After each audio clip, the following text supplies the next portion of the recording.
does not have to be tomorrow's war. And as history has proven over and over again, adversaries can indeed become friends.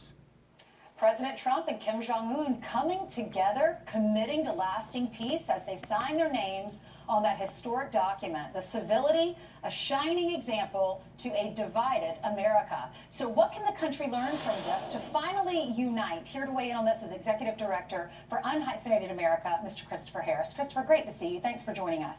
Hey, good morning, Aislinn. What can we take away from this? I mean, if you can have the President of the United States of America meeting and saying we could become friends with the leader of North Korea, even though we know what he's capable of, what can we as a country learn from that to unite? Well, we're talking about the past, and I'm old enough to remember the Cold War. I actually grew up overseas in Germany during the Cold War. I looked across the wall, the Berlin Wall, into East Germany, and those were our hated enemies.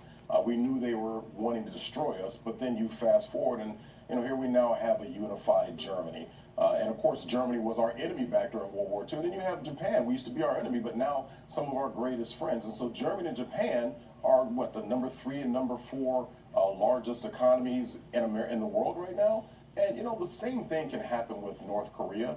North Korea and South Korea, I think South Korea is the 11th or 12th largest economy.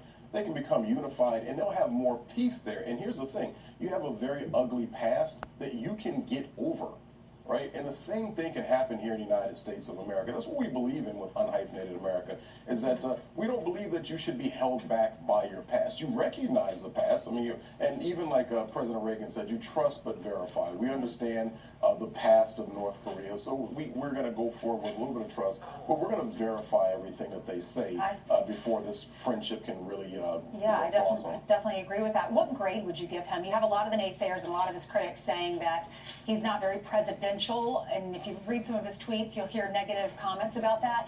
But what he did over the last 24 hours, he was very serious. What grade do you give him? Do you think he looked presidential? Absolutely.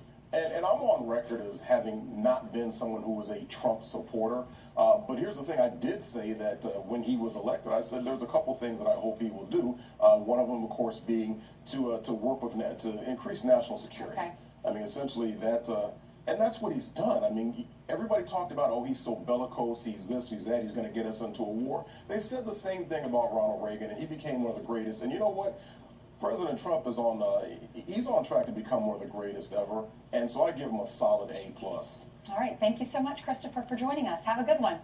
Thank you. You're welcome. President Trump sitting down with our own Sean Hannity for his first interview.